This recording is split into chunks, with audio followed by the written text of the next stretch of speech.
From binded pages, worn and torn, from hands like mine, replaying time. Seeing my people hanging from trees, standing knee-deep in cotton fields, just to yield enough to stay alive.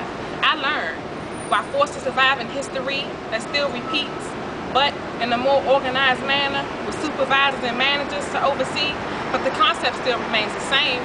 I learned while seated in baby seats that they call desks, with a blank stare I stared, trying to understand why we ended up at the bottom of society. I learned from the way the teachers teached to the way the preachers preached. And it wasn't just the words they said that stayed embedded in my head, it was the words from the dead, like Martin Luther King and Malcolm X, that pushed me ahead. I learned from watching my mother work hard for a dollar, plus more.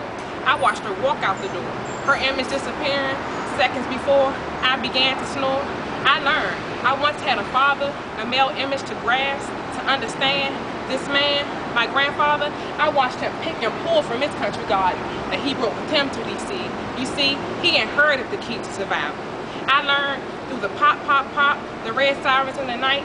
Yeah, I knew about guns and knives, but never been in a fist fight. I watched the war unravel via TV, soldiers flying in every direction to give another country direction. I learned through my mother's hands by resting on my grandfather's back. They carried my slack as I watched the world and learned that 1 + 1, it equaled 2, 2 worlds. One mine, but the second one not. And still to the day, I take in everything I have learned while I burn my cold nights, holding on to my human rights. The red, white, and blue stripes. If you ask me how I learned, I tell you, I learned through life.